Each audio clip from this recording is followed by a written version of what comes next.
কি শুরু করছো তুমি? কি শুরু করছিস বুঝতেছিস না? ঘরের মধ্যে কেউ মান দিছস, ছাউ ফুটাবি তুই। তাই বলে তুমি কলার ধরে আমারে টানতে টানতে বাইরে নিয়ে আসবা? তোমার টানতে টানতে বাইর করব না তো কি করব? হ্যাঁ, এত বার করে কইতাছি ভিন্ন হও ভিন্ন হও, তোমার আব্বার কাছে কও যে আমরা ভিন্ন হয়ে যাবো না। তোমার মুখে তো কুলু দিছো, তুমি তো কইতে পারো না কোনো কিছু। আরে তুমি কি পাগল হয়ে গেছো? আমাদের সংসারটা কি বড়? ছোট্ট একটা সংসার। আর তাছাড়া আব্বা অসুস্থ মানুষ, এর মধ্যে যায় যদি কই আব্বা আমরা ভিন্ন খাবো, তাহলে আব্বা কার মধ্যে খাইবো? আমি কই কি, তুমি একটু ধৈর্য ধরো, দেখবা আস্তে আস্তে সবকিছু ঠিক হয়ে যাবো। ছোট্ট সংসার তোমার কাছে ছোট্ট মনে হয়? হ্যাঁ, এই যে কামাইগুলা করো, প্রতিদিন বাজারগুলা করো, এইখান থেকে যদি কিছু টাকা আমি সঞ্চয় করতে পারতাম তাও তো মনটারে বুঝাইতে পারতাম। কিন্তু না, তুমি তো তোমার টাকাই তোমার সংসারে বিলাই দিতেছো, মানুষের গাদাই গাদাই গিলাইতেছো। এত গিলাগালিতে চলবো না। আমার কি ভবিষ্যৎ নাই? ভবিষ্যতে তো আমার একটা বাচ্চা কাচ্চা হইব, তার ভবিষ্যৎ গড়তে গেলে আমার একটু কিপটে হইতে হইব। এখন কথা হইল এটা, তুমি যদি ভিন্ন না হইছো, আমি কিন্তু তোমার সাথে সংসার করবো না। আরে তুমি এত উত্তেজিত হয়েও না, মাথাটা ঠান্ডা করো। আব্বা অসুস্থ মানুষ, হাঁটতে চলতে পারে না, খোড়া মানুষ, তারে আমি এখন কেমনে কই? তাছাড়া আমার ছোট ভাই, হ্যাঁ রে, আমি এখন কেমনে কই যে আমরা আলাদা হয়ে যাবো? শোনো, তুমি তো জানো ছোটকাল থেকে আমি আমার আব্বার একটু ডরাই। ও, তোমার আব্বারে তুমি ডরাও, তোমার যে বাপ খোরা। আর আমি যে একটা শক্তপোক্ত লোক, তুই তো আমারে দেখে ডরাস না। আমি তোমার মনটাই বুঝাইতে পারি না যে এত গুতানোর পরেও আমার স্বামী কেন আমার একটু ডরায় না। এখন আমি কি করুম? তুমি আমারে কও, ভিন্ন হওয়া বাদে যদি অন্য কিছু থাকে এগুলা না আমারে কও, ভিন্ন আমরা কয়দিন পরে হই। এখন যদি ভিন্ন না হস, ইটাই না তোর মাথার মাঝখানে একটা বাড়ি মাইরা মাথাটা একবার দুই ভাগ করে এলাম, কি করবি ক? বুঝছি, মাথার মধ্যে জ্ঞান বুদ্ধি বইলে কিচ্ছু নাই, কারণ তোর বাপের সামনে গিয়ে দাঁড়ালে ঠ্যাং খাপাখাপি করে। বুঝছি, তোর সাথে কথা কয়ে লাভ নাই। তোর মাথায় যদি বুদ্ধি ঢুকাইতে হয়, একজনের দিয়ে তোর মাথায় বুদ্ধি দিতে হইব। কেডা? কেডা আবার? বাড়িতে মাইমা আছে না? এই বাড়িতে কোনো মানুষ যদি থাইকা থাকে বুদ্ধিমান জ্ঞানী লোক, সে হচ্ছে মাইমা। তারে যদি দুই কথা বলা যায় সে বোঝে, কিন্তু তোর মতো গাধা তো বোঝে না। আরে শোনো, সেইটা হলো বাইরের মানুষ, তারে নিয়ে তুমি আমার সংসার ভিন্ন করবা? এলাকার মানুষে যদি জানে বাইরের মানুষ আইসা মাওই মা আমাদের সংসার ভিন্ন করে দিছে, আমার মুখে তো চুনকালি দিব, থুতু দিব মানুষে। তোর মুখে চুনকালি দি, তুই দি। মাইমা বাইরের লোক হইলো, তার মাথায় জ্ঞান বুদ্ধি আছে, তোমার মতো তো জ্ঞান বুদ্ধি বলে কিচ্ছু নাই। চল এখনই মাইমার কাছে যাবো, মাইমার সাথে গিয়ে এইটা নিয়ে একটা পরামর্শ করবো, তারপরে তোমার মাথায় গদায় গদায় বুদ্ধি ঢুকবে। শোনো, আরেকটা বার ভাইবা দেখলে হইতো না? গদা কোনকার সারাদিন খালি গদ্দা গদ্দা খালি গাবলা পরিবারে খায়, আট কইতাছি নালে কিন্তু তখন আচ্ছা হাঁটতেছি, ওই জায়গায় যায় ঝাড়ু আনবো, আমি আনবো না, আনো না, ওই জায়গায় যে অন্তত চুপচাপ থাইকো, আমার একটু সম্মান দিয়ে কথা কইও। চলো। সম্মানের কাজ করছস? আট কি শুরু করলা এরকম করতেছ কে? এই পা পা পা পা পা ভেঙে গেল তো আমার। ভাঙুক, ভাঙে না কেন? কতদিন ধরে চেষ্টা করতেছি তোর পা ভাঙার জন্য, পা তো ভাঙতেছে না। আস্তাগফিরুল্লাহ আস্তাগফিরুল্লাহ, কেমন কথা? আমার পা ভাঙবো কেন? আমি সুস্থ সবল মানুষ, কাম করে খাবো না? পা ভাঙে গেলে কাম করবো কেমনে? তোর আর কতদিন বুঝাইতে হইব? আমরা নয় ছেলের বউ, তোর বাপের সামনে যাইয়া শরমে লজ্জায় কিছু কইতে পারি না। তুই পারস না কইতে? তুই পারস না কইতে? আরে কি কমু সেটা তো কইবা। কি কবি মানে? তোরে যে এত কইরা বুঝাই, রাত ভোর বুঝাই, বুঝোস না তুই? আমরা ভিন্ন হইতে চাই, আলাদা সংসার চাই। আচ্ছা তুমি কি এমন পাগলামি করছো? কার সাথে ভিন্ন হবো? আমরা মানুষই কয়জন? সংসারের মধ্যে কয়েকজন মানুষ মাত্র, আমরা ভিন্ন হয়ে যাবোটা কোথায়? তোর বাপ সমস্যা, সমস্যা তোর বাপ। তোর বাপের সাথে একসাথে না এক ঘরে এক পাতিলে খাওয়া আমার পক্ষে সম্ভব না। আমার আব্বা এই বয়সে এই অবস্থায় অসুস্থ শরীরে কই যাইবো আর কই থাকবো? তোর বড় ভাই নেই, তোর বড় ভাবি নাই, তাদের কাছে থাকবো, আমাগো কাছেই থাকতে হবো, বিষয়টা তো এমন না। শোন, তোরে আমি একটা কথা স্পষ্ট ভাবে বলে দিতেছি, আমি তোর বাপের খেজমত করতে পারবো না। আমি কি তার সেবা যত্ন করবো? আমি এই বয়সে তোর অসুস্থ বাপের সেবা করতে পারবো না। আমার এই সৌন্দর্য নষ্ট হয়ে যাইবো, সেটা তো আমি হইতে দিব না। তুমি রাগারাগি করতেছো কেন? আব্বা এখানে আছে, ঠিক আছে, আব্বার বাড়ি ঘর সব তো আমরা ব্যবহার করতেছি। আসলে কি আমরা ভিন্ন হয়ে যাবোটা কোথায়? কারণ আব্বা যদি কয় যে তোমার বাড়ি থেকে বাইরে হয়ে যাও, যাওয়ার জায়গা আছে কও। আর আজকে তো আরেকটা বিষয় তুমি মাথায় রাখো যে আমাদের বাড়িতে তোমার আম্মাও থাকে, যদি রাগ করে বাইরে ফেরোতে তোমার আম্মারে নিয়ে আমরা কই যাবো? এই তুই খোটা দিতেছস? হ্যাঁ, খোটা দিতেছস তুই? তুই আমার মা এই বাড়িতে থাকি দেখে এত চাটাং চাটাং কথা কইতেছস? শোন, তোর সাথে আর কোনো কথা বলবো না আমি। যা সিদ্ধান্ত নেওয়ার আর যা করার আমি করব। চল আমার মায়ের কাছে চল, আমার মারে নিয়ে বৈশাখ কিভাবে সংসার আলাদা করতে হয় সেটা আমি খুব ভালো করেই জানি। এই চল আমার সাথে, আয় আয় আমার সাথে। আরে কি শুরু করছো তুমি? চুপ করো। বৌমা, কি হয়েছে তোমাদের? এইভাবে হুলস্থুল করে বাড়ির ভিতরে ঢুকতেছো কেন? আর তোরাই কি, তোদের কোনো মান সম্মান নাই? এইভাবে তোদেরকে ঘরের ভিতর টাইনা আনতেছে আর তোরা চুপচাপ বসে রইছস। আব্বা ওই তেমন কিছু না, তোমার বৌমা একটু ইয়ার। এই চুপ থাক। বড় বৌমা, তোমার সাথে একটা কথা ছিল। আমার একটু ডাল ভর্তা খাইতে মনে হয়েছিল, তুমি আমার জন্য একটু ডাল ভর্তা করো। আর তোমাকেও বলছি, তুমি কচু শাকের ব্যবস্থা করো, আমার জন্য কচু শাক রান্ধো। আমি বাজার থেকে একটু চা খাই আসতেছি, চা খাই আইসা কচু শাক আর ডাল ভর্তা দিয়ে ভাত খাবো। শোনো একটা কথা, আব্বা কিন্তু কচু শাকের মধ্যে ওই তেঁতুল পছন্দ করে, কইতে মনে ভুল লাগেছে। এই আমি কি তোর বাপের চাকর রে? তোর বাপ এক একটা করে অর্ডার দিয়ে যাইবো আর সেটা আবার পালন করতে হইব? আমি এত কিছু বুঝি না। আমি এই সংসার আলাদা চাই, মানে চাই আমার সংসার আমি আলাদা করে নিব। দেখো আব্বার সামনে তো আমি কথা কইতে পারবো না, আর ভাইজানও তো কইতে পারে না, আমি কেমনে কম? কবা কেমনে? তোমাকে তো সোফা খালি বউগুর সামনেই চলে, বাপের সামনে জীবনও চলবে না। হ্যাঁ, এই যে তোমার বাপ সুন্দর করে বইলা গেল ডাইল ভর্তা খাইবো, টাগরাই কত দিতে মন চায়? হ্যাঁ, তোমাকে টাগরাইও যায়, তোমার বাপে গো টাগরাইও যায়। আমরা কি টাগরাই দেওয়ার লেগে এই বাড়ির বউ হয়ে আইছি? শোনো, আম্মা যখন বাইসে আসিল তখন আমরা দুই ভাই মিলা, আমার আব্বা মায়ে কত সুন্দর করে ডাল ভর্তা করতো, কচুর শাক ভর্তা করতো, পেট ভইরা ভাত খাইতাম। এই জন্য মনে হয় তোমাদের কইছে এটা বানাইতে। বানাও না, সবাই মিলামিশে একসাথে বসে খামুনে, দেখবা মজা লাগবে, ভাল লাগবে। ভাইজান আমার মনে হয় কি আজকে করে ডাইল ভর্তা হইব না, তোমারই ভর্তা বানাইবো, কি কও? এই তুই আর কোনো কথা কইস না। তুই যা তো চ্যাটাং চ্যাটাং কথা কইতাছস, তুই কি? তুই তো তোর বড় ভাইজানের মতো। ভাবি শোনো, এইভাবে নগো কই কোনো লাভ হইব না। যা করার আমাকেই করতে হইব। চলো তো আমার মায়ের কাছে যাই, যাই যে কোনো একটা বুদ্ধি বের করি। জায়গা মতো আইছস, বাড়ির মধ্যে যদি কোনো জ্ঞানী লোক থাকে সেটা হইলো তোমার মা। তোমার মার একটা কথা কইলে সে ঠিকঠাক মতো গুছাই গাছায় সবকিছু করতে পারে, কিন্তু ভাবেন না গুলো এখন পর্যন্ত বুঝলো না যে সংসার কিভাবে উন্নতি করতে হয়। ওই চল। আরে কইতেছি কি, মাওই মার কাছে আমরা দুই ভাই যে কি করুম? সব কথা তো তোমরাই কও, আমরা তো দাঁড়ায় থাকি। তাহলে ভালো এই আমি কচু শাক নিয়ে আসি আর ভাই তুমি ডাল ভর্তা করো। ওই জায়গায়। গেল মনে দুইটারে খালি গিলা গিলা। এই মাইমা কই? ও শেফালি গো বাড়িতে গেছে, চলো ওইখানেই যাবো। ওইখানে যাইয়া দুইটারে মিলে কানের মুই। হ্যাঁ যাইতেছি তো, ছাড়ো, যাইতেছি তো। আরে ছাড়ো। মাইমারে পাইছি। মাইমা আপনারই তো খুঁজতেছি আমরা। কি কও? হ্যাঁ কেন কি হয়েছে আমি তো বুঝলাম না, সবাই মিলে আমার এই ভাই পাকড়াও করে ধরছো কেন? মা শোনো, এই বাড়িতে এই অশান্তি নিয়ে আর আমরা থাকতে পারতেছি না। ভাবি ভাবি চাইতাছে এই সংসারটা আলাদা হয়ে যায়, আমিও চাইতাছি যে এই সংসারটা আলাদা হোক। আমি আমার স্বামী নিয়ে সেপারেট, ভাবি ভাবির স্বামী নিয়ে। আমার শ্বশুর কই থাকবো না থাকবো, খাইবো না খাইবো সেটা দেখার দরকার আমাকে দুইজনের একজনও নাই। আমরা চাই এই সংসারটা আলাদা হয়ে যাক। মা ওই মা, আপনি তো জানেন আমরা এই দুই বউ সারাদিন খাটি, কারো ভিতরে একটু মায়া দয়া নেই। তার মধ্যে আমাকে শ্বশুর আব্বা হে তো খালি সারাদিন খাই খাই খাই খাই, এইটা বানাই দাও, এইটা করো, কাপড় দিয়ে দাও। উনি মনে হয় বাথরুমে যাবো, পানি দাও, আমাকে দুজনে রাগাই দিতে হয়। এত কষ্ট কেউ করতে পারে কন? এই জেনারেশনের মায়েরা দেখেন তো ফ্ল্যাটে থাকে, ওই টুকটাক কাজ কাম করে, কাজের লোক রেখে দেয়। আমাকে জন্য তো কামের লোক রাখতে পারে না, যোগ্যতাও নাই। মা মা, আপনি তো আমাকে ভিতরে একটু বুদ্ধিমান মানুষ, একটু বুদ্ধি দেন কিভাবে সংসারটা আলাদা করা যায়। হ মা, একটা বুদ্ধি দাও না, এইভাবে আর থাকতে পারতেছি না। তুমি কি চাও তোমার মেয়ে দিন দিন বুড়া হয়ে যাক? এই বয়সে যদি বুড়া হয়ে যায় তাহলে আর তো বয়স পড়েই আছে মা। ঠিকই বলছস, আর তোরা যে জায়গায় আসছো সে যে বলে না ঝোপ বুঝা কূপ ফেলাও। আমি তো একটু আবার বুদ্ধিমান মানুষ, বুদ্ধি দিতে পারি, কিন্তু তোর শ্বশুর যে না, সে তো তেলে বেগুনে জ্বলে যাবো যদি বলি যে আলাদা করে দাও। আর তোরা যখন এত করে বলতেছস আলাদা খাওয়ার কথা, যেভাবেই হোক আলাদা করুনি লাগবো। একটা কাজ করি। কি কাজ মা? তো শ্বশুর কই?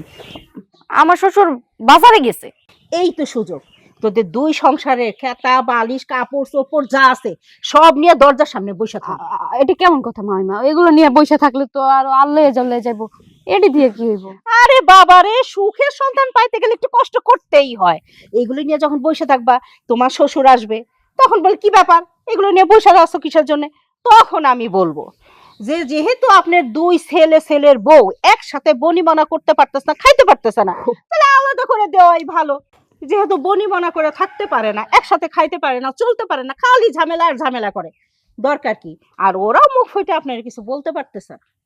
এই জন্যই আমি বলার জন্য এইভাবে বলছি যে বসো, তোমার বাবা আসুক, আমি একটা ব্যবস্থা করতেছি। আর বিয়ে সাহেব যখন আপনার ছেলের বড় আলাদা খাইতে চায় আপনার এত সমস্যা কি? আপনি আলাদা করে দেন, আপনার মতো আপনি তখন দুই ছেলের বড় আলাদা খান, তাইলেই তো সমস্যার সমাধান হয়ে গেল। হ্যাঁ, আম্মা কিন্তু ঠিকই কইছে, আমার মাথায় মেলা বুদ্ধি। আম্মা, আমরা তাহলে আলাদা খাইলে আব্বার ভাত রান্নাতে কোনো লোক থাকবো না। এক কাম করেন, আপনি আঙ্গুয়ার থেকে যান, আব্বার ভাত রান্না দিয়ে দিন। এই বলো, এই আমার মা কি চাকর রে? তোর বাপের চাকর? মা ওই মা কিন্তু আসলে অনেক বুদ্ধিমতী, হুম। এটা বোঝা যায়, যে কারণেই মনে হয় আমার তাও সব তাড়াতাড়ি মরে গেছে। ভাইজান, এটা আপনি কি কইলেন? তার মানে কি কইতে চাইতেছেন?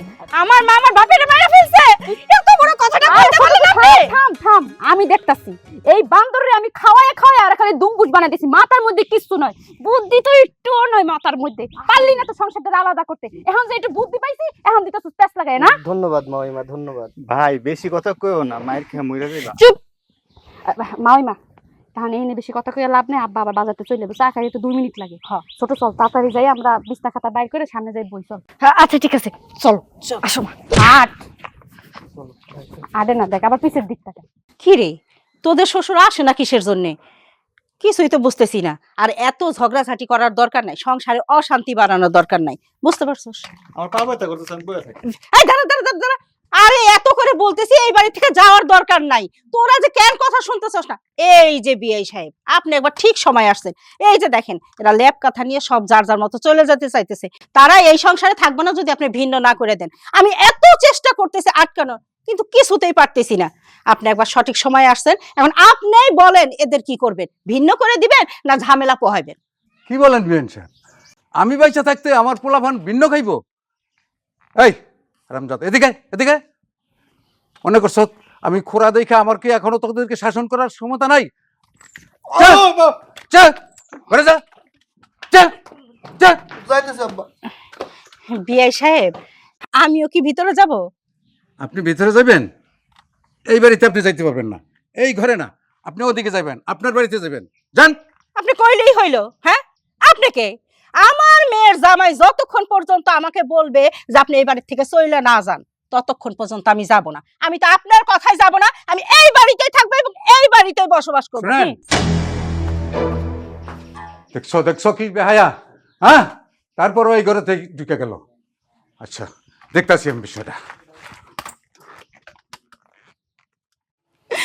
বিয়ে আমারে এত বড় কথা কইতে পারলো, আমারে এত অপমান করলো সবার সামনে। আরে এই বাড়িতে কি আমি ভাত কাপড়ের জন্য পড়ে আছি? আমি তো ভাত কাপড়ের জন্য পড়ে আসি নাই, শুধুমাত্র আমার মেয়েটার জন্যই আমি পড়ে রইছি, তাগো সুখে সংসার আর সুন্দর করে দিমু দেখা। আর বিয়ে আমায় মা কান্না করেন না, কার কথা কি মনে করতেছেন আপনি? উনি বাইর করার কেডা? হ্যাঁ ক্ষমা, এমন কথা কাললে কিন্তু আমার অনেক কষ্ট লাগে। আর তাছাড়া এটা বুইড়া খাটাস, তুমি কই বুইড়াটা খাও, আমার স্বামীর টাকায় খাও, ওই বুইড়া কি করলে না করলে তাতে তোমার কি যায় আসে? সেটাই তো কথা, আপনি তো আমাকে জামাইতে খান, তাহলে আপনি কিন্তু তার কথাই বাড়ি থেকে বাইর হইবেন। সবই ঠিক আছে, কিন্তু দেখো তোমার শ্বশুর কত কথা কইলো, মনে হলো আমি খাওয়ানোর জন্য এই বাড়িতে পড়ে আছি। আমি তো চাই তোমরা দুইজন সুখে শান্তিতে থাকো। তোমরা যখন একসাথে থাকতে পারতেছো না, আলাদা হয়ে যাও, তাও ভালো থাকো। কিন্তু তোমার শ্বশুর উল্টা কথা কয়, ওই বুইরা যখন আমার পিছনে লাগছে না, আমার এই বাড়ির থেকে যাইতে কইছে, ওই বুইরার আমি এই বাড়িতে থাকতে দিব না। মা তুমি তো কইতেছো, একটা তো বুদ্ধি দিলাও, সেই বুদ্ধি মতো কাজ করতে যাই কি হইলো দেখছো, আর উল্টা কথা শুনতে হইলো।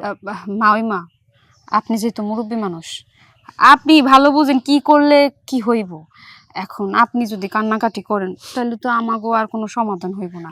আপনি একটা ভালো বুদ্ধি দেন মা। ওই মা, মা তুমি কিন্তু আমাকে শেষ ভরসা, দেও না একটা বুদ্ধি। ও মা, একটা বুদ্ধি বের করে। আরে দাঁড়া দাঁড়া, একটু ভাবতে তো সময় দিবি, ফস করে কি করা যায় নাকি?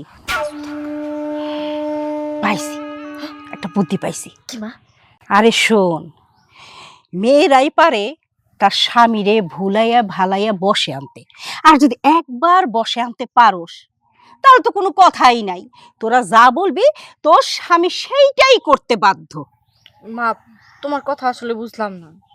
আরে বুঝলি না, এই যে এই বুইরা খাটাসে কিভাবে এই বাড়ির থেকে বাইর করবি?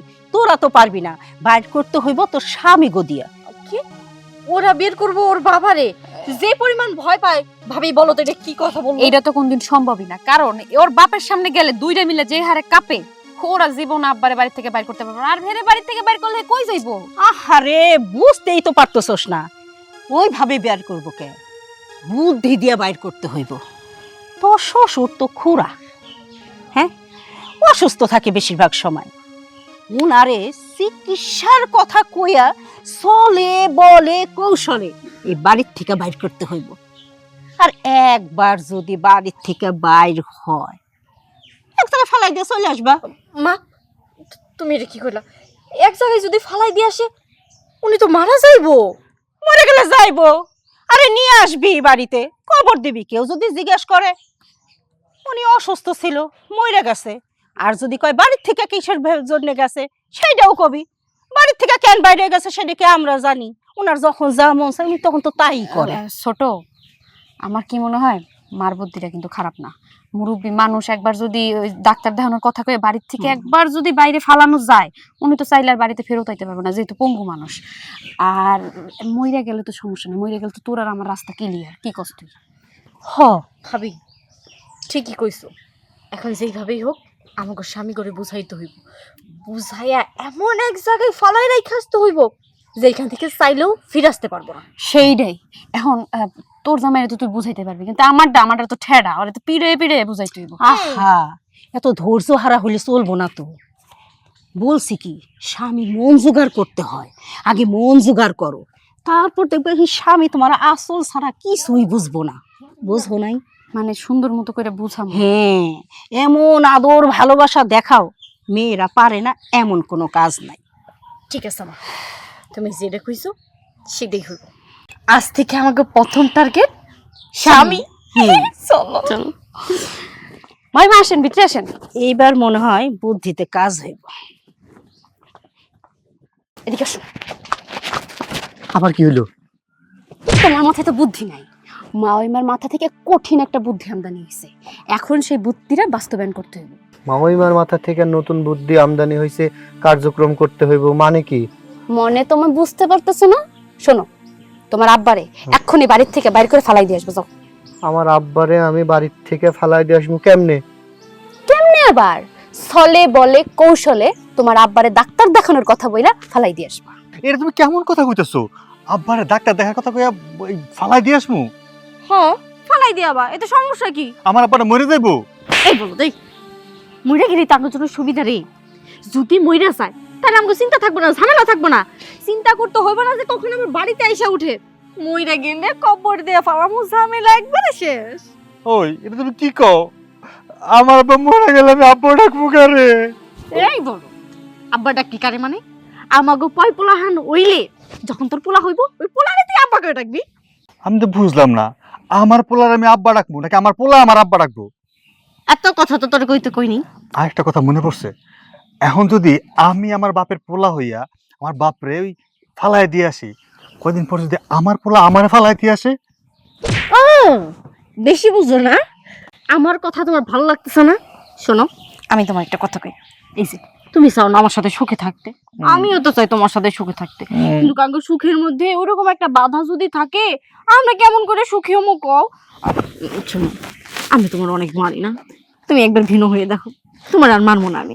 তখন দেখবা তুমি আর আমি দুইজনের টোনাটনি সুখে সংসার করবো। সবই ঠিক আছে, কদিন আগে যে ওয়াজ হলো না, উত্তর পাড়ায় ওয়াজে গেছিলাম, হুজুরে কইছে স্বামীর তুই করে করে না গুনাহ হয়। ঠিক আছে, করলাম না। তুমি শোনো স্বামী, ও স্বামী, যাও না, তুমি আর তোমার ভাই মিলা যেমন করে হোক ডাক্তারের কথা কইয়া অনেক দূরে নিয়ে তোমার বাপের ফালাই দিয়ে আসো। ঠিক আছে স্বামী? আচ্ছা আইসে যাও। কি হলো? চলো তুমি চলো। চলো।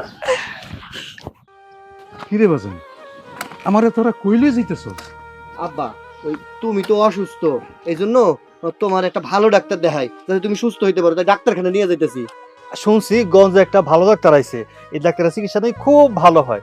আল্লাহ আমগো আব্বার চিকিৎসাটা করায়নি। আব্বা চল, আর দেরি কত করে ডাক্তারই তো এই পর্যন্ত দেখাইলাম, কিছু তো কিছু হইলো না। আবার কোন ডাক্তারের কাছে নিয়ে যাবো? এটা ভালো ডাক্তার আব্বা, অনেক বড় ডাক্তার, মেলা বড় ডাক্তার। তুমি আও না, শুভ কাজে দেরি করতে নেই, চলো। এইবার দিনে আপদ বিদায় হইলো। চল ভিতরে যাই।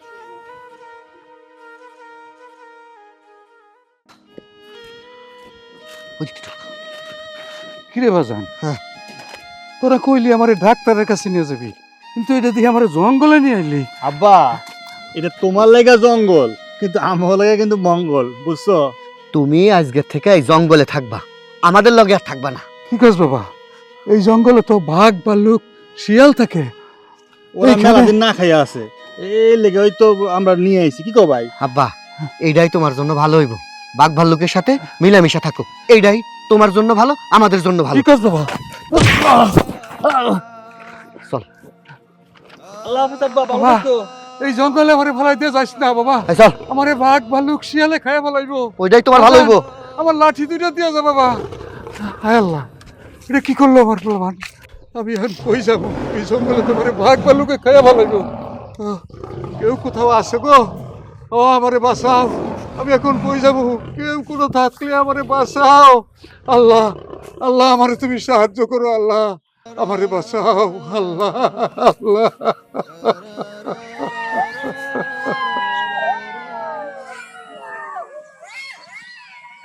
এই শিয়ালের হাত থেকে আমারে বাঁচাও, বাঘের হাত থেকে আমারে বাঁচাও।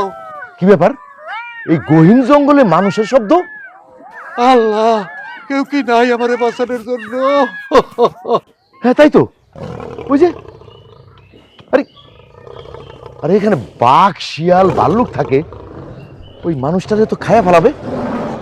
আল্লাহ, তুমি ছাড়া আমার আর কেউ নাই। কিন্তু শব্দটা আমার আসতেছে কোনো কোন দিক গতি দিয়ে? নাই, আল্লাহ তুমি আমারে রক্ষা করো। হ্যাঁ, ওই যে সামনের দিক দিয়ে আসতেছে। না, মানুষটাকে তো বাঁচাইতে হবে, তা নাহলে তো বাঘে খায়া ফেলাবে, শিয়াল ভাল্লুক খায়া ফেলাবে। না না না, আল্লাহ আল্লাহ, কেউ কি নাই আমারে বাঁচানোর মতো? আল্লাহ আমারে বাঁচাও আল্লাহ। এই এই এই এই, আপনি কে? হ্যাঁ, এই জঙ্গলের মধ্যে কি?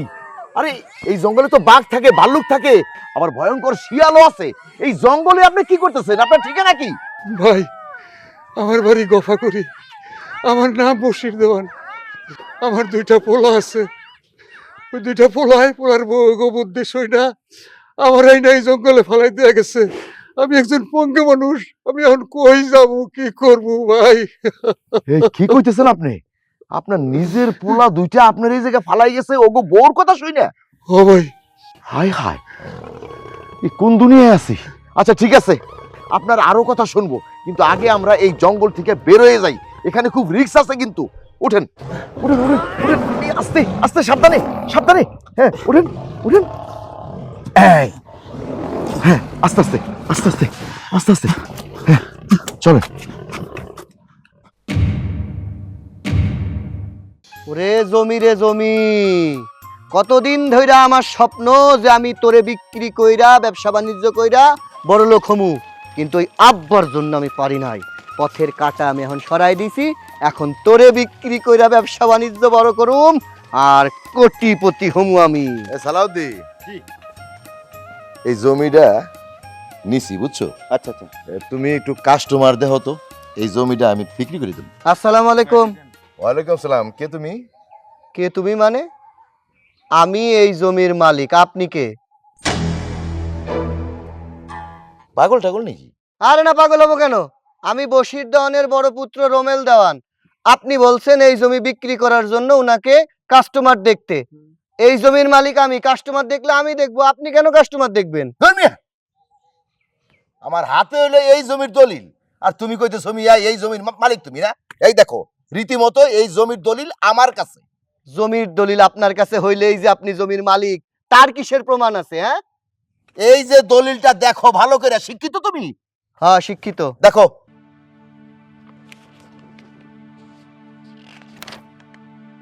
আরে ওইসে কোন থেকে পাগল ছাগল এসে, যাও যাও যাও যাও।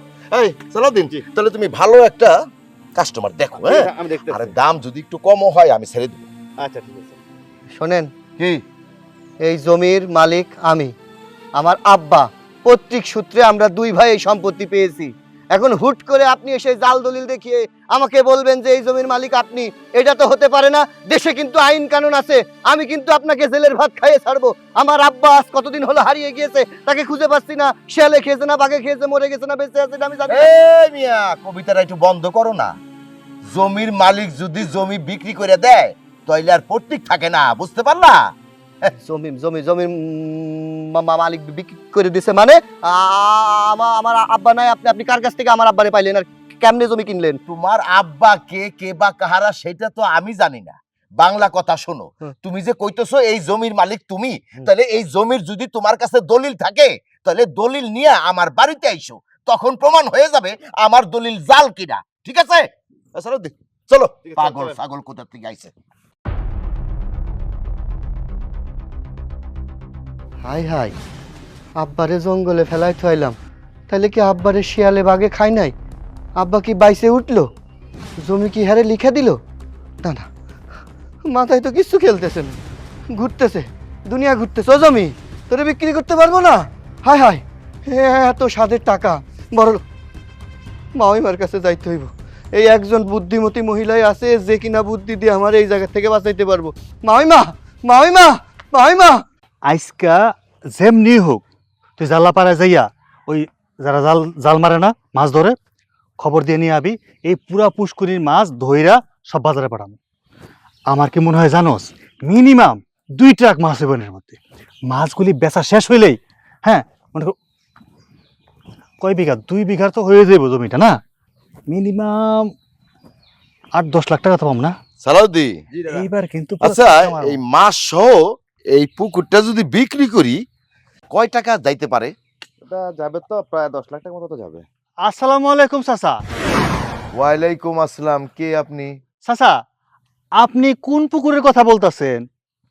এই যে এই পুকুরটা আমি মাছ সহ কিনলাম, এখন কাস্টমার খুঁজতেছি, মাছ সহ এই পুকুরটা আমি বেচা ভালাম। চাচা, আপনার কোনো সমস্যা আছে? এই পুকুর আপনি বেচবেন কেমনে? এই পুকুর তো আপনার না, এই পুকুর তো আমার, এটা আমার পৈতৃক সম্পত্তি, আমার বাপের সম্পত্তির ভাগে এই পুকুর আমি পাইছি, আপনি কেমনে বেচবেন?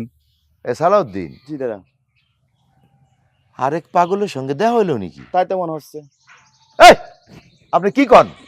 আপনার পৈতৃক সম্পত্তি? হ্যাঁ, রীতিমতো আমি এই পুকুর মাছ সহ কিনছি মিয়া, এই যে আমার হাতে দলিল। চুপ এই! করেন, আজারে করতে করতে দলিল নিয়েছেন মি আপনি। শোনেন, এই পুকুর আপনি কেমনে বেচবেন? আমার মনে হয় কি জানেন, যে আপনার বয়স হয়েছে, বয়স হয়ে মানুষের ভীমরতি হয় না, এই ভীমরতিতে আপনারা ধরছে।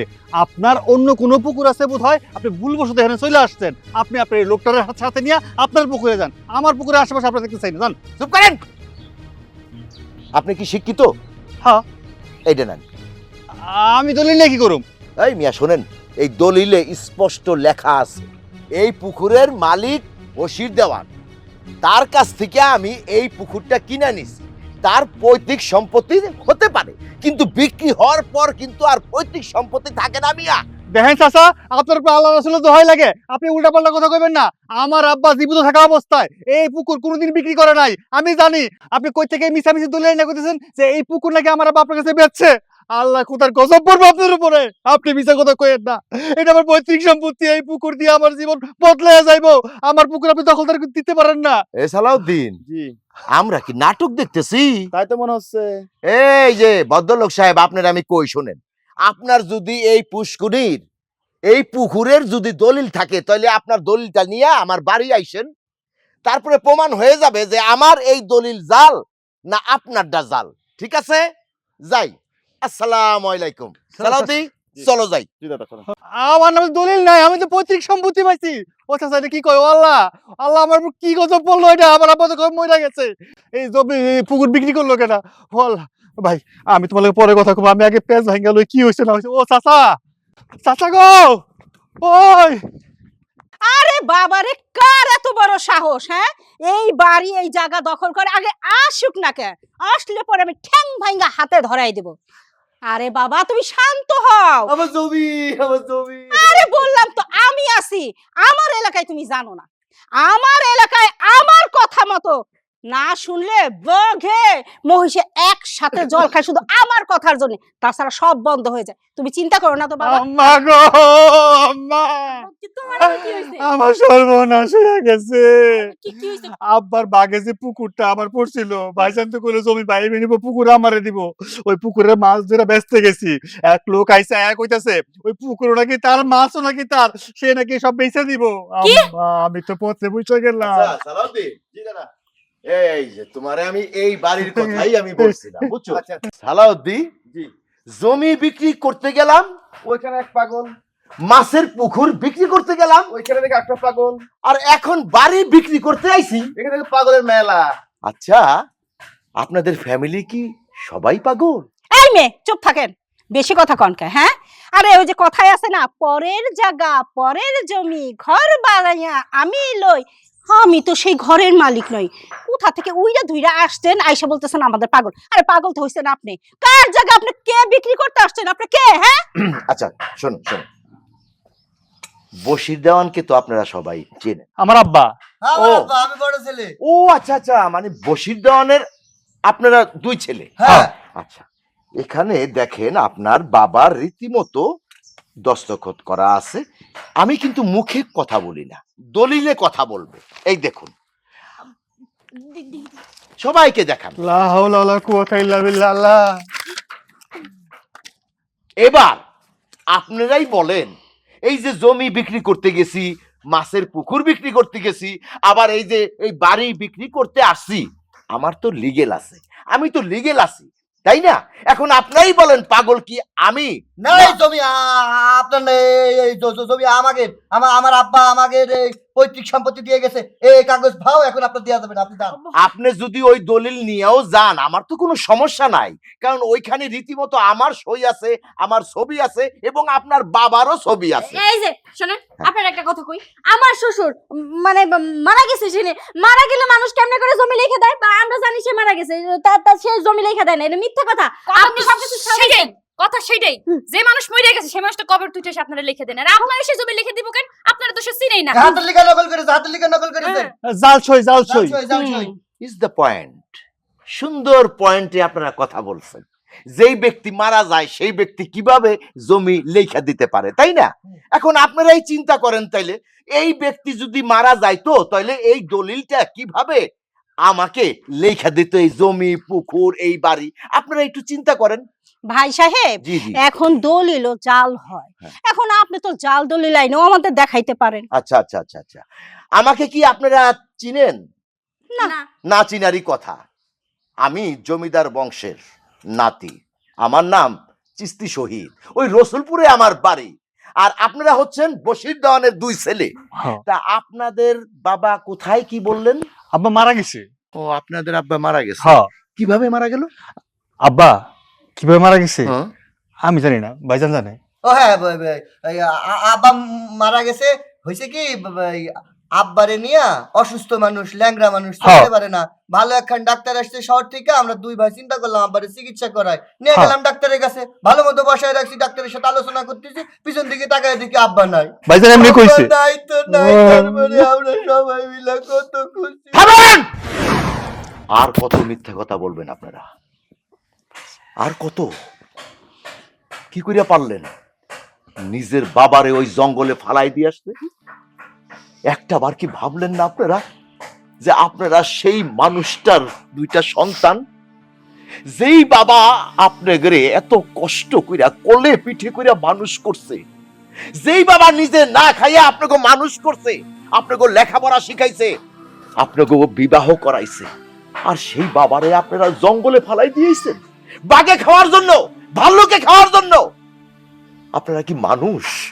আমার তো মনে হয় আপনারা মানুষ না, মানুষ রূপী জানোয়ার। জানোয়ার যদি না হইতেন তাহলে এরকম কাজ করতে পারতেন না। আরে, বউ মরলে বউ পাওয়া যায়, কিন্তু বাপ পাবেন না। বাপ হলো কি জানেন? বট গাছ। যতদিন পর্যন্ত একটা সন্তানের বাপ জীবিত থাকে, ততদিন সেই সন্তানের মাথার উপরে ছায়া থাকে। বাপ মরে গেলে সেই পোলাটা এতিম হয়ে যায়, ছায়া সইরা যায় তার মাথার উপর থেকে। আর আপনারা এই বউর কথা মতো ওই বাপটারে জঙ্গলে ফালাই দিয়েছেন, বাপটার এজন্য বাগে খায়া ফালায়, তারপর বাবার সয় সম্পত্তি যা কিছু আছে সব লুইটা মুইটা দুই ভাইতে ভোগ করবেন সারা জীবন। থু, ধিক্কার দেই আমি আপনাকে। আমি পারতাম আমার নিজ হাতে আমি আপনাকে দুইটারে পুলিশে ধরাইয়া ওই 14 শিকের মধ্যে ঢুকাইতে, কিন্তু আমি তা করব না। কেন করব না তা জানেন? আপনাদের যদি এই সব বুঝ না দেই, ওই জেলখানায় যাইও আপনাকে বুঝ হইব না। আর আপনারা কোন তো আপনাকে বাপ এখন কোথায়? আব্বা কই আছে? কই আছে আপনাকে বাপ? বশির ভাই আসেন।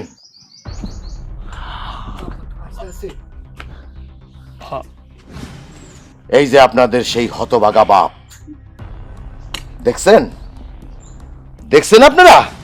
আর শোনেন, আল্লাহ আমারে অনেক জমি জমা দিছে, জমিদার বংশের নাতি আমি। হ্যাঁ, সত্য কথা।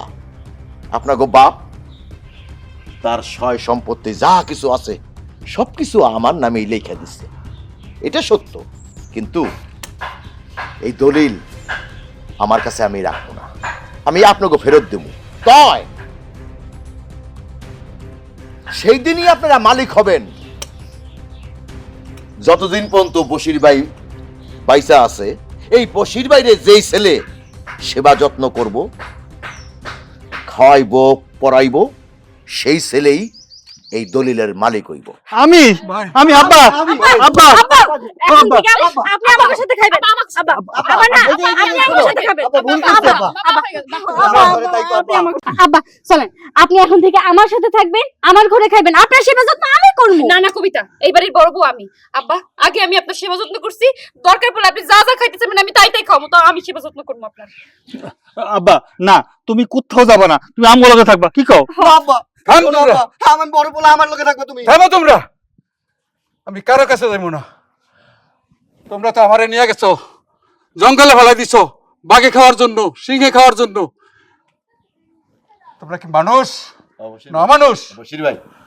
বশির ভাই, সন্তানরা তো ভুল করবই, কিন্তু মা বাবারা তো ক্ষমা করেই দিতে হইব। কি করবেন, আপনারই তো সন্তান, আর আপনি তো ওদেরকে অস্বীকার করতে পারবেন না। ওরা ভুল করছে, ওদের ভুল ওরা বুঝতে পারছে, আপনি ক্ষমা করে দেন। ভাই, আপনি যেহেতু করে বলছেন, আমি ক্ষমা করে দিলাম। আমি মন থেকে ওদেরকে ক্ষমা করে দিলাম। চলো ঘরে চলো। এই যে হজের অফিসে তো গেছিলা, কি কইলো? তুমি তো জানো না, হজে যাওয়ার জন্য আমার মনটা কি যে ব্যাকুল হয়ে আছে। তাড়াতাড়ি কও না, কি কইছে? আরে বাবা, তোমার যেমন মন ব্যাকুল হয়ে আছে, আমারও মন ব্যাকুল হয়ে আছে। আমি আজকে সব কাম কাজ বন্ধ রাখা হজ অফিসে গেছিলাম, স্যারদের সাথে কথা বলছি। তারা আমারে বলছে টাকা লাগবে দুইজনার, সব ব্যবস্থা আমি বলছি। টাকা পয়সা নিয়ে চিন্তা করে না, খালি আমার হজে যাওয়ার ব্যবস্থা করে দেন। শোনো, হজ অফিসে এখন তোমার আর আমার যে হজে যাওয়ার খরচটা, এটা খালি জমা দেব, তারা আমাদের পাসপোর্টে হজের ভিসা লাগায় দিব। আলহামদুলিল্লাহ, আমরা দুইজন সুন্দর মতো হজ করে আমার দেশে ফিরে আসবো। আলহামদুলিল্লাহ। তুমি তো জানো না, আমার কতদিনের স্বপ্ন হজ করা। আচ্ছা, আমি তো শুনছি হজে যাওয়ার আর হজে যাওয়ার পরে কিছু নিয়ম কারণ আছে, এগুলো তো আমরা জানি না, এগুলা কি জানতে হইব না? তাও তো ঠিক, দেখা গেল যে নিয়ম কানুন না যাই না হজ করতে গেলাম, পরে যদি আমাদের হজ কবুল না হয়, তাহলে তো আমরা এতগুলান টাকা খরচ করবো, টাকাগুলো তো মাটি হয়ে যাবে। তাহলে হজ করে লাভ কি? হজে যাবো, হজ যাতে কবুল হয় সেই ব্যবস্থা করতে হবে। তাহলে কি করা যায় কত? ওই যে আমাকে হুজুর আছে না, হুজুরের কাছে যাও। হুজুর তো দুইবার হজ করছে, উনি সবকিছু জানে। উনার কাছ থেকে সব নিয়ম কারণ যাই না, তারপর আসো। বাহ, কে কইছে আমার বউ বুদ্ধিমতী না? আজকে তোমার কারণে আমি ধনী হয়ে গেছি, তোমার এই বুদ্ধির কারণে দেখবা এবার আমাদের হজটাও কবুল হয়ে যাবে। তাইলে আমি আর দেরি না কইরা যাই, হুজুরের কাছ থেকে যে কেমনে কেমনে কাম করলে হজটা কবুল হইব এই নিয়ম কারণ আমি শিক্ষা আসি। ঠিক আছে, আমি শিক্ষা তোমার এবার শিখাই দিব না। আচ্ছা যাও, আবার নিয়ম কারণ শিখা, তারপর তো আবার টাকাটাও জমা দিতে হইব। হ্যাঁ, দেরি করা যাবে না। আচ্ছা ঠিক আছে, যাও তুমি ঘরে যাও, আমি যাই, আগের কাম আগে সাইরা আসি। আচ্ছা ঠিক আছে, যাও তাড়াতাড়ি আইসো। আচ্ছা। আল্লাহ, বিসমিল্লাহ। আসসালামু আলাইকুম হুজুর। ওয়ালাইকুম আসসালাম রহমাতুল্লাহ। কি খবর রুমেল, তুমি ভালো আছো? জি আলহামদুলিল্লাহ। তা কি মনে করে আসছো আমার কাছে? হুজুর, আপনি তো জানেন যে আপনাদের দোয়ায় আল্লাহর রহমতে আমার টাকা পয়সার কোনো অভাব নাই। আল্লাহ আমারে যথেষ্ট পরিমাণে টাকা পয়সা দিছে। ওই আপনার বৌমা আর আমরা দুইজন নিয়ত করছিলাম এইবার রমজান মাসে হজ করতে যাব। তো সেই বিষয়ে আপনার কাছে একটু শলা পরামর্শ করতে আসছি, জানতে আইছি কিছু বিষয়। তা বাবা, তুমি হজে যাবা ভালো কথা, কিন্তু আমার কাছে কি জানতে আসছো? হুজুর, আমাদের গ্রামে একমাত্র আপনি দুইবার হজ করছেন, আপনি হাজী সাহেব। হজের তো কিছু নিয়ম কানুন আছে, আমরা তো কোনো সময় হজের নিয়ম কানুন সম্পর্কে কিছুই জানি না। এখন হজ করতে যাওয়ার আগে যদি কোনো নিয়ম কানুন থাকে বা হজে যাওয়ার পরে যদি কোনো নিয়ম কানুন থাকে, এইটা যদি আপনি আমারে শিখাই দিতেন, আমি আমার বউরে শিখাই দিতাম, তারপরে দুইজন মিলে হজটা করে আসতাম। বাবা রুমেল, হজে যাও, সমস্যা নেই, কিন্তু কিছু নিয়ম কানুনের মধ্যে হচ্ছে ঋণগ্রস্ত থাকলে হজে না যাওয়াই ভালো। ঋণটা শোধ করে এরপরে যাও। আর হচ্ছে তোমার পাশের বাড়ি, তোমার পড়শি, কখনো কি তুমি খবর নিয়েছো তারা কি খেয়ে আছে না না খেয়ে আছে? বাবা রুমেল, হজ তো তোমার ঘরে। হজ কি কন? হজ আমার ঘরে কেমনে? তাইলে মানুষ টাকা পয়সা খরচ করে মক্কায় যায় কি করতে? অতি উত্তম কথা বলছো। হ্যাঁ, শুধু তোমার ঘরে না, সবার ঘরেই কিন্তু হজ করা যায়। তারপরেও মানুষ যায়, হজে যায় যাদের টাকা পয়সা আছে, মা বাবার হুকুম পেলে মা বাবাকে হজ করিয়ে এরপরে যায়। শোনো বাবা, আমি যে বললাম তোমার ঘরে হজ আছে, হজ করতে পারো। যেই সন্তান মা বাবাকে সেবা করে, মা বাবাকে কোনো কষ্ট দেয় না, মা বাবার খেয়াল রাখে সব সময়, তার তো এমনিতেই হজ হয়ে যায়, কারণ মায়ের পায়ের নিচেই তো জান্নাত। বাবা, এরকম বহু নিয়ম আছে। যেমন তোমার পড়শি প্রতিদিন সকালে যায় খোঁজ নিবে ওরা কি খেয়ে আছে না না খেয়ে আছে, ভালো আছে না মন্দ আছে। আচ্ছা রুমেল, আমি তো জানি তোমার বাবা মারা গেছে, তোমার একমাত্র মা, তোমার মা কেমন আছে? আসলে হুজুর, ঘরের কথা পরের মানুষেরে কইতে নাই, কিন্তু আপনি যেহেতু জিজ্ঞেস করতেছেন, না বলে পারতেছি না। মানে আমার মা আমাদের সাথে থাকে না বলতে কি, মানে রাগ করেন না, মানে হয়েছে কি, আমার বউরে বিয়ে করে যখন থেকে আমি বাড়িতে আনছি তখন থেকে আমার মা আমার বউর সব কাজে খুঁত ধরে, তার পছন্দই হয় না কোনো কাজ। এখন পরের মায়া তারে দিয়া বাড়ির কাজ যদি করায়, সব সময় জি চাকরের মতো ব্যবহার করে, তখন কোনো মায়া চুপ থাকতে পারে? তারপরেও আপনার বৌমা, মানে আমার বউ, সে কিন্তু লক্ষ্মী মায়া, মারে সবসময় মা মা করছে, সেবা করছে, কিন্তু আমার মা জেদ কইরা, তার উপরে রাগ কইরা আমার কথা শুনে নাই, বাড়ির থেকে বাইর হয়ে গেছে। শুনছি মানুষের বাসা বাড়িতে কাম করে, হে আমার সাথে কোনো যোগাযোগ রাখে না। এতে কি আমার কোনো অন্যায় আছে কোন? অবশ্যই অন্যায় আছে রুমেল, অবশ্যই অন্যায় আছে। আল্লাহর কাছে লাখ শুকরিয়া যে তুমি হজের আগে তুমি আমার সাথে দেখা করতে আসছো, এই হজ সম্বন্ধে তুমি আমার কাছে জিজ্ঞাসা করতে আসছো, খুব ভালো হয়েছে। না রুমেল, মা যত অন্যায় করুক, সে মা, ওই মা তোমাকে 10 মাস 10 দিন গর্ভে রেখেছে, ওই মা তোমাকে অনেক কষ্ট করে মানুষ করেছে রুমেল, ওই মা ভিজা কাপড়ে শুয়েছে, তোমাকে শুকনা জায়গায় রেখেছে। আল্লাহ তাআলাই তো বলেছে, আমার যেই বান্দা মাকে কষ্ট দেয় সেই বান্দার কোনো ক্ষমা নাই। রুমেল, আগে তোমার মাকে ফিরিয়ে আনো, তোমার মার সেবা করো, তারপর তুমি হজ করতে যাও। তোমার মাকে আগে হজ করাও, তারপর তুমি হজ করো। আরে হজ তো তোমার ঘরে, তোমার মায়ের পায়ের নিচে জান্নাত রুমেল, তুমি ওই কাজটি করো না। আর ওই যে তুমি বললে তোমার বউ লক্ষ্মী, কিন্তু তোমার মাই কথা শোনে না, বা তোমার মা নিজের মতো চলতে চায়। রুমেল, মার কখনো দোষ হয় না, মার কখনো ভুল হয় না, মার কখনো অন্যায় হয় না, মা শত অন্যায় করলেও সে মা।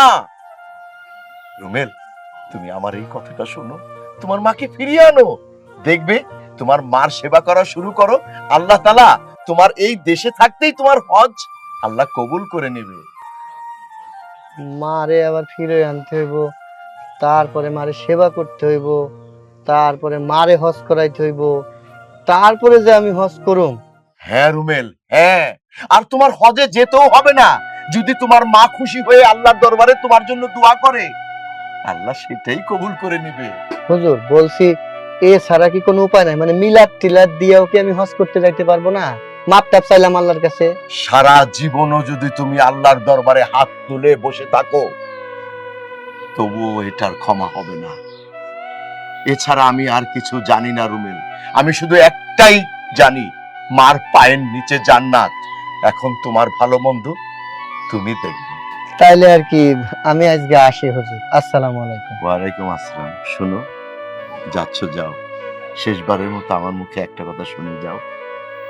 তুমি সারা জীবনও যদি হজ করো, একবার না 1000 যদি তুমি হজ করো, তোমার মায়ের যদি তুমি সেবা না করো, মায়ের খবর না নাও, তোমার একটি হজ কবুল হবে না। কথাটা মনে রেখো। যাও। আল্লাহ আপনার বান্দাকে হেদায়েতের তৌফিক দান করুন। আমিন। আল্লাহ।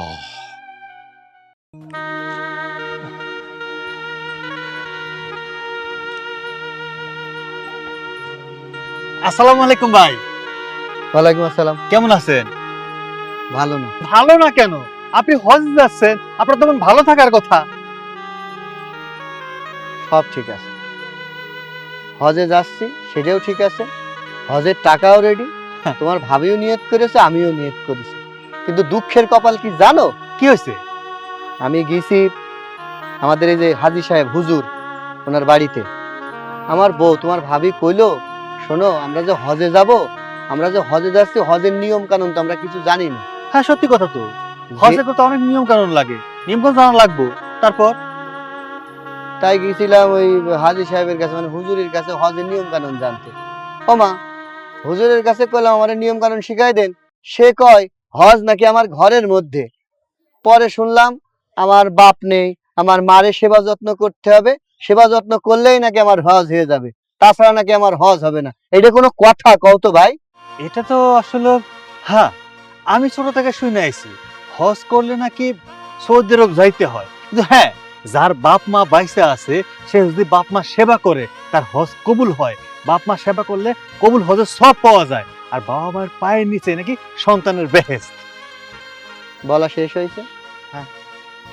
তোমার কাছে না টাকা পাই আমি, হ্যাঁ ওই টাকার কথা ভুইলা গেছো তুমি অনেক দিন। কিন্তু এই যে জ্ঞান দেয়া, মানুষকে জ্ঞান দেওয়া তোমার স্বভাবে আছে, তুমি ভুলো নাই। শোনো, আমার টাকা দিছে আল্লাহ, ঠিক আছে? অতএব জ্ঞানও কিন্তু আমারে দিছে, জ্ঞান না দিলে টাকা দিত না। অতএব তোমার কাছ থেকে আমি জ্ঞান নিব না। আমি হুজুরের কথা শুনে রাগ করতে পারি নাই, শুধুমাত্র উনি এলাকার সম্মানীয় ব্যক্তি, ওনার পিছনে দাঁড়ায় মানুষজন নামাজ পড়ে, নাইলে আজকে ওনারে আমার এই জ্ঞান দেওয়া বাড়ি করে দিতাম। আব্বা মারে নাকি সম্মান করতে হইব, সেবা করতে হইব, তাইলেই নাকি হজ হয়ে যাব, তাছাড়া নাকি হজ হইব না। তাইলে টাকা ইনকাম করছে মানুষ এমনি এমনি নাকি? হ্যাঁ, টাকা যেহেতু ইনকাম করছি, এবার আমি হজে যাবো, দেখি আমার হজ কেটে ঠেকাই। তো হজে যদি আপনি না যাইয়া আপনার বউরে নিয়ে যাবেন বলছেন, আপনার বউরে না নিয়ে যাইয়া আপনার মারে নিয়ে গেলে হইতো না? বা আপনার মারে যদি হজ করতে পাঠাইতেন। শোনো সূর্য, তোমার কাছে যেই টাকাগুলা পাই, সেই টাকাগুলা ভালোই ভালোই আমারে দিয়া যাবা, ঠিক আছে? সুদে আসলে দিয়া যাবা। আমার হজের টিকিটে ভিসায় টাকা লাগবো, টাকা শর্ট আছে, কথাটা মনে থাকে যেন। আস্তাগফিরুল্লাহ ভাইজান, আপনি হজে যাইবেন, আল্লাহর কাজ করতে যাইবেন, ইবাদতের কাজ করতে যাইবেন, আপনি সুদও খাইবেন? শোনো, টাকাটা যদি ব্যবসায় লাগাইতাম না, আমি লাভ পাইতাম। অতএব তোমারে দিছি, তুমি ওইটা দিয়ে ব্যবসা করছো। এখন নীতি কথা কইতে আইসো না, সুদ বুদ বুঝতে আইসো না, বুঝছো? আমার টাকা ভালোই ভালোই দিয়ে আসবা, লাভ সহ, মনে থাকে জানি। আস্তাগফিরুল্লাহ আস্তাগফিরুল্লাহ, আল্লাহ এটা কোন মাটি দিয়ে বানাইছে? সে হজে যাবে বউরে নিয়ে হজ করতে, আবার সুদের টাকাও চায়। সুদারু হজু, কোনটা কম জানি না।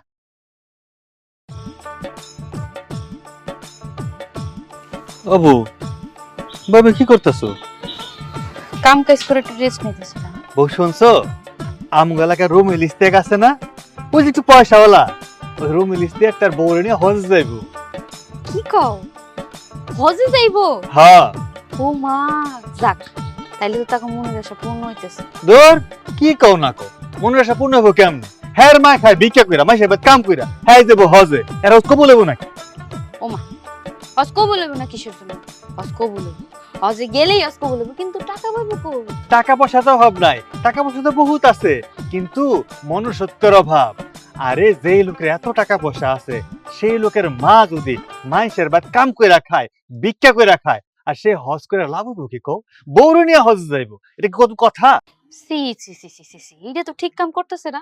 হ্যাঁ, এত টাকা পয়সা যার, হ্যার মাই মানুষের বাড়িতে ভিক্ষা কইরা কইরা খায়, মানুষের দিয়ে এই যে আগে মা বাপরে হজে পাঠায়, আর হ্যাঁ দেখতেছে নিজে আগে বউরে নিয়ে হজে যাইবো। মানুষটা ভালো না, হজ জীবনও হইতো না। আরে শোনো, মানুষ যদি ভালো হইতো, আজকা ওই আমগা এলাকায় বড় হাজি সাহেব আছে না, ওই হাজি সাহেবের কাছে গেছিল হজের নিয়ম কারণ জানতে।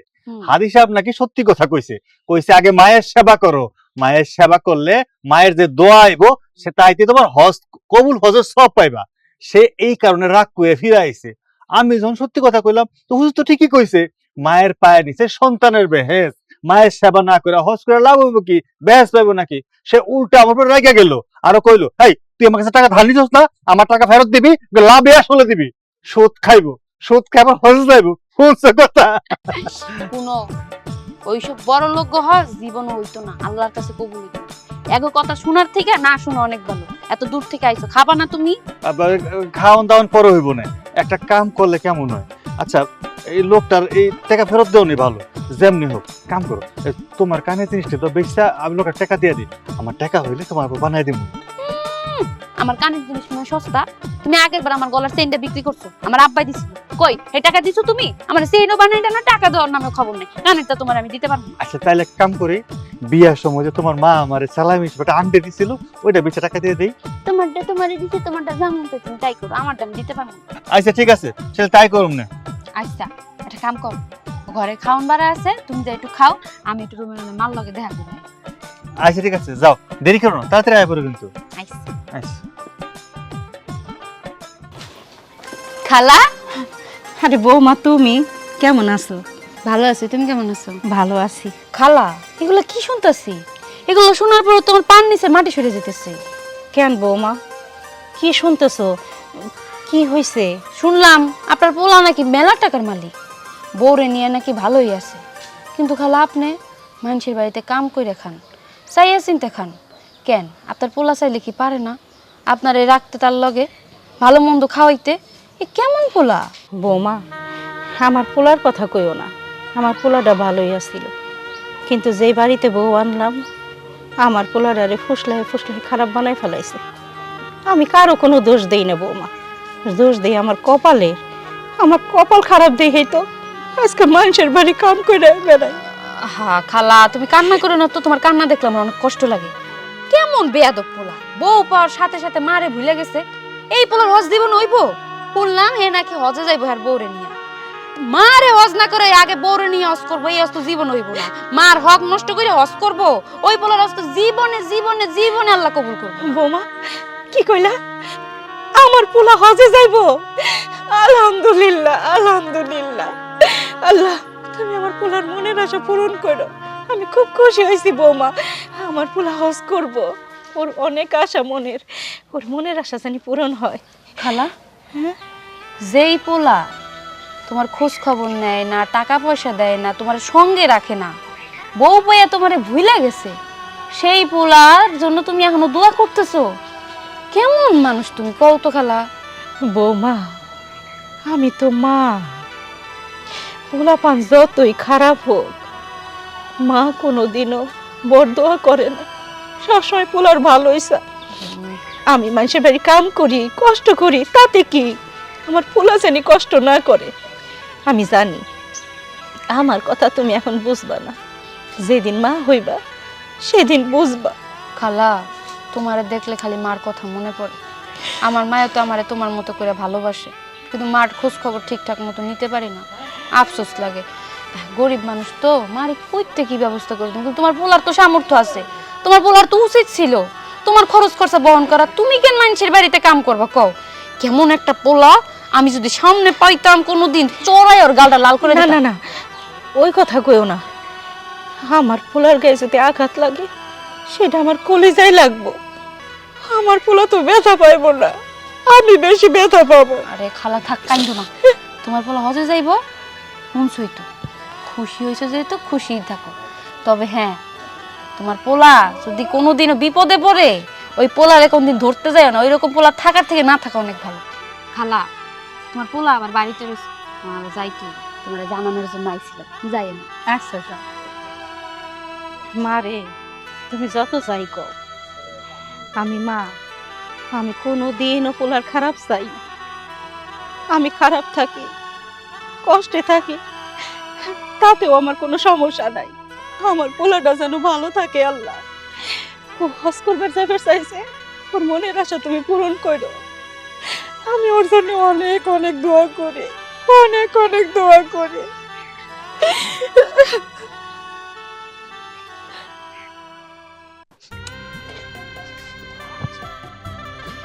এখনো আসতেছে না, কখন যে আসবো। হেই, তুমি চলে আইছো? এই কি কইল হুজুর? নিয়ম কানুন সবকিছু শুনাইছো? কি কি নিয়ম কইছে? কি হইলো? চুপ করে আছো কেন? আচ্ছা, হুজুর কি তোমারে শিখাই দিছে যে বুবা হয়ে থাকতে? না, বুবা হইতে শেখাই নাই। হুজুর বলেছে আমরা যদি 1000 হজ করি আমাদের দুইজনের হজ হবে না, অতএব টাকা লস করে আমাদের হজ করা দরকার। এটা কেমন কথা হইলো? এটা কেমন কথা কইলো? আমাকে হজ হইব না মানে? আমরা টাকা দিয়ে হজ করবো, আমাকে হজ হইব না কেন? এটা তো আমি মাইনে নিতে পারলাম না। এটা হুজুর কেন কইছে? তোমার মানা না মানায় কিচ্ছু যায় আসে না। তিনি আমাকে এটাও বলেছে এই হজ তোমার ঘরের মধ্যেই আছে, তোমাকে কষ্ট করে কাবা শরীফে যে তোমার হজ করতে হবে না, তুমি আগে তোমার ঘরের মধ্যে যে হজ আছে সেটা পালন করো। বুঝেছো কেন বলেছে? ঘরের মধ্যে হজ? কিছুই তো বুঝলাম না। বুঝবা কি করে? বুঝবা কি করে? তার কারণ এই নষ্টের গুড়া হচ্ছ তুমি। কি করে জিজ্ঞেস করো? নষ্টের গোড়ামি মানে? আমার মা, আমার মা তোমার শাশুড়ি, মানে তোমার মা। তোমাকে আমি পছন্দ করে এই বাড়িতে বউ করে আনলাম, তুমি তার পরের দিন থেকে আমার মাকে বানালে তোমার শত্রু। আমার কানের মধ্যে 24 ঘন্টা তুমি বিষিয়ে তুলেছো তোমার মা ভালো না, খারাপ, কুটনি বুড়ি, ডাইনি। আমার মাকে শাশুড়ি তো দূরের কথা, তুমি কোনোদিন তাকে একবার মা বলে ডাকোনি।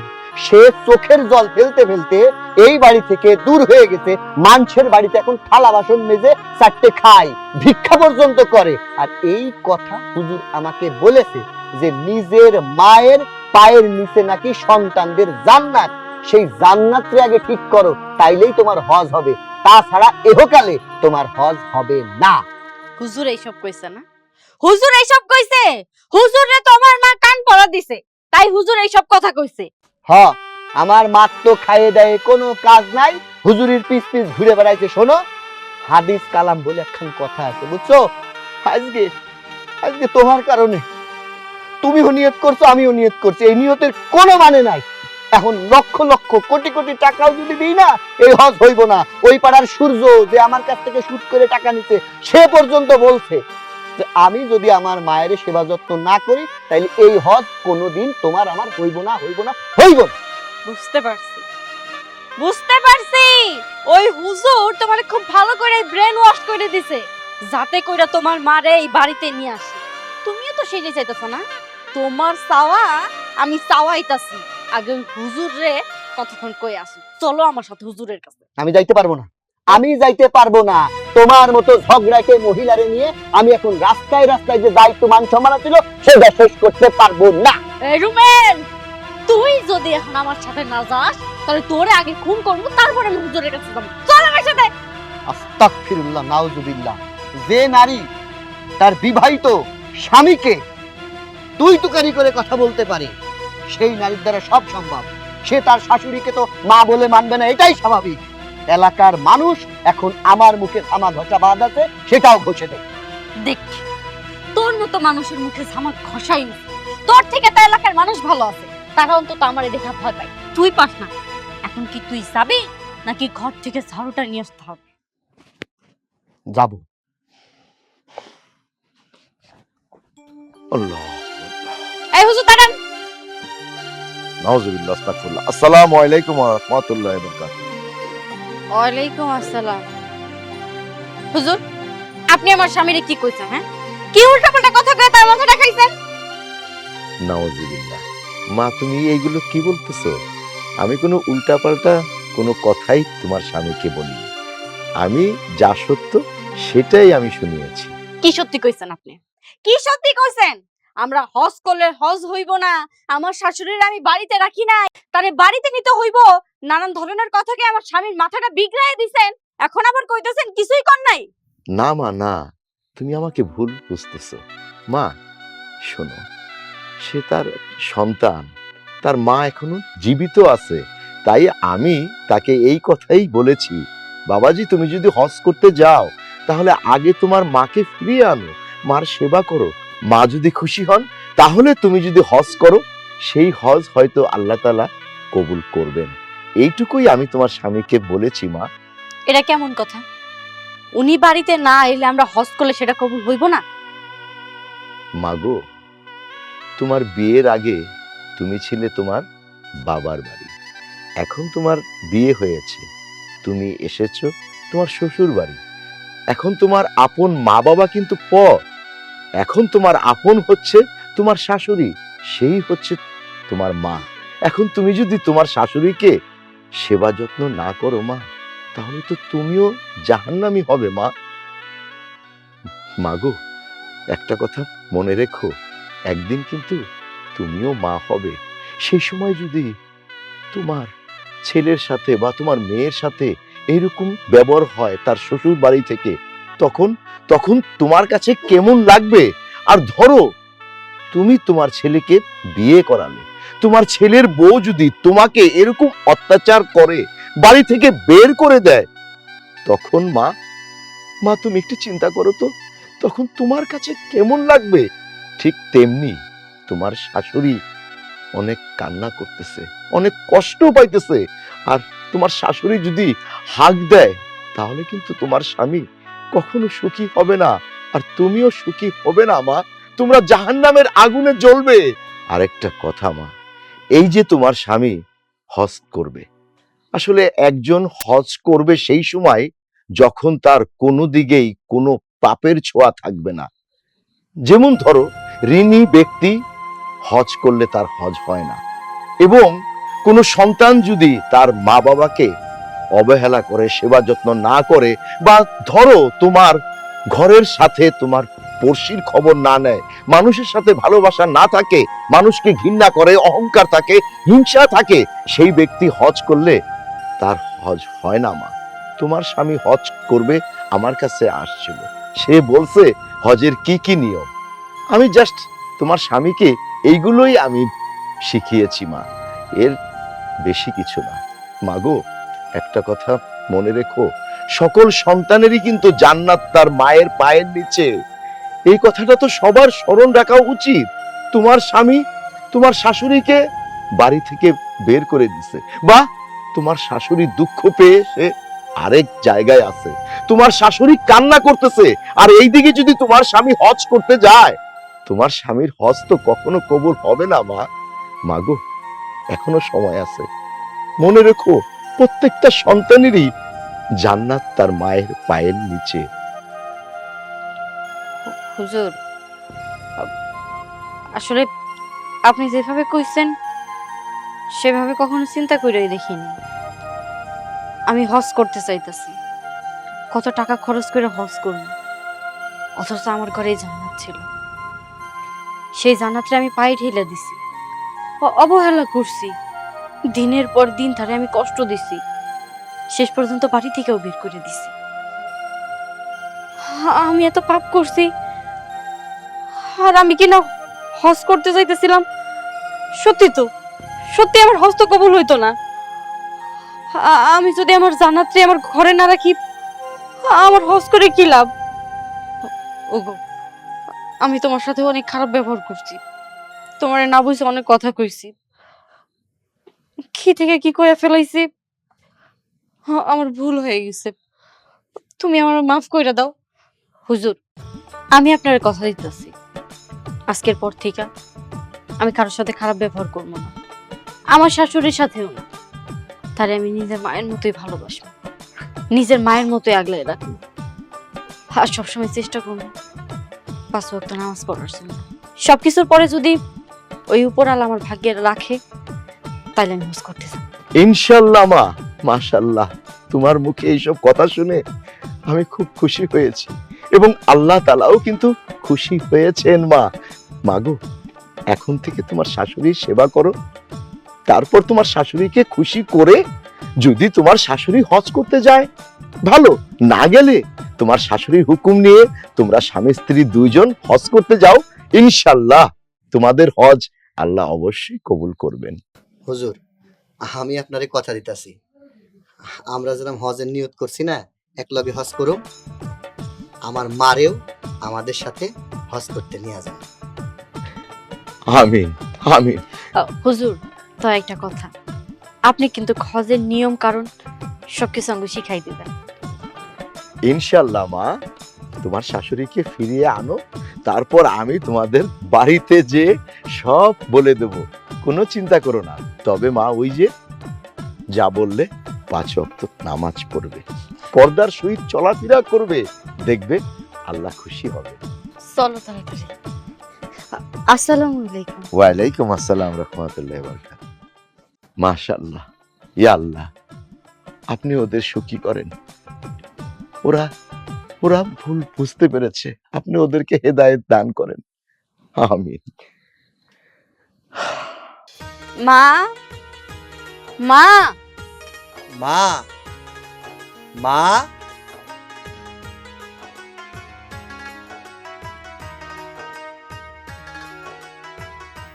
কারা মা বইলা ডাকে? ও, আপনারা ভুল কইরা বুঝি এই বাড়িতে চলে আইছেন? আপনাকে বাড়ি কাম করুন লাগবো? কি কি করুন লাগবো আমারে কোন, আমি যাই করে দিয়ে আসুন। আম্মা এমন করে কইেন না। আমি জানি আমার প্রতি আপনার অনেক অভিমান, রাগ জমা আছে, আর হইবই না কেন। আপনার সাথে আমি অনেক খারাপ ব্যবহার করছি। আম্মা, আপনি তো জানেনই আমি এতিম, বাবার ভালোবাসা পায় বড় হয়েছি। মা কি জিনিস, মায়ের ভালোবাসা কি, মায়ের মর্ম কি, সেটা আমি জানি না। তাই আপনার সাথে আমি খারাপ ব্যবহার করছি। আমি যদি এটা বুঝতাম তাহলে বিশ্বাস করেন আপনারা কোনোদিন ওই বাড়ি থেকে বের করে দিতাম না, কোনোদিন আপনার উপর অত্যাচারও করতাম না। আম্মা, আমি তো আপনার মেয়ের মতো, আমারে কি মাফ করে দেওয়া যায় না? এই মেয়ের মুখের দিকে তাকাইয়া ওই বাড়িতে কি ফিরে যাওয়া যায় না? আম্মা, বৌমা, তুমি ছোট মানুষ, তুমি ভুল করছো, আমি কিছুই মনে করি নাই, আমি তোমার মাফ করে দিছি, কিন্তু ওই বাড়িতে আমি আর যাবো না। না মা, মা তুমি এটা কইও না মা। মা, আমরা আসলে আমাদের ভুল বুঝতে পারছি মা। ও মা, তোমার বৌমা না বুঝা একটা ভুল করছে। সন্তানরা তো কত ভুল করে, কত অন্যায় করে। মা বাপ এরাকে অভিমান কইরা থাকে। মা, আমার তো টাকা পয়সার কোনো অভাব নাই, আমরা টাকার অহংকারে মায়ের মমতা, মায়ের স্নেহ ভুলে গেছিলাম। মনে করছিলাম টাকা থাকলে দুনিয়ার সব সুখ মনে হয় কিনে আনন্দ যায়। আমরা হজে যাওয়ার নিয়ত করছিলাম। যখন হুজুরের কাছে গেলাম, হজে যাওয়ার নিয়ম কানুন শিখতে গেলাম, তখন কইলো হজ তো আমাদের ঘরের মধ্যে। ও মা, ছোটবেলায় বইয়ের পাতায় পড়ছি মায়ের পায়ের নিচে নাকি সন্তানের জান্নাত। আসলে ভুলে গেছিলাম মা, টাকার অহংকারে বুঝি নাই মা, তোমার চোখের জল ধরাইছি। ও মা, আমরা দুইজন সত্যি আমাদের ভুল বুঝতে পারছি, নিরুপায় হয়ে তোমার কাছে আইছি। তুমি যদি ক্ষমা না করো তাহলে ইহকাল পরকাল কোনো জায়গায় আমরা সুখী হবো না। আমাদের তুমি আল্লাহর রাস্তায় মাফ করে দাও। হ্যাঁ মা, মাফ করে দেন না। আর আমরা নিয়ত করছি আমাদের সাথে আপনারও হজে নিয়ে যাব, আমরা সবাই একসাথে হজ করবো। আম্মা, না বৌমা, তোমরা নিয়ত করছো এটা আমি শুনছি, আমি খুশি হয়েছি, আমি আল্লাহর কাছে অনেক অনেক দোয়া করছি, আমার পোলার মনের আশা জানি পূর্ণ হয়। আমি গরিব মানুষ, মানুষের বাড়ি কাম করে খাই, আমি কেমনে হজে যাব? হজে কেমনে যাওয়া মানে? তোমার পোলারে মানুষের মতো মানুষ বানাইছো, লেখাপড়া শিখাইছো, এত টাকা পয়সা সব তো তোমার জন্য হয়েছে। তোমার দোয়াতেই আমি এত বড় লোক হয়েছি মা। তুমি তোমার পোলার টাকায় যাইবা? পোলার টাকা কইতেছি কেন? টাকা তো সব তোমার মা। আর না কইরো না, এই মারে আমরা হজে নিয়ে যাবো। মা মা তুমি না করো না। শোনো, আমি আর তোমার বৌমা সিদ্ধান্ত নিছি, আমরা যদি হজ করি তুমিও আমাদের লগে হজ করবা। মা আজকে থেকে এই বাড়িতে না, তোমার মায়ার বাড়ি তুমি থাকবা। হ্যাঁ আম্মা, এখন থেকে আমরা সবাই একসাথে থাকি, আপনার আর কষ্ট করতে হইব না। চলেন আপনার বাড়িতে ফিরে চলেন। চলো বৌমা।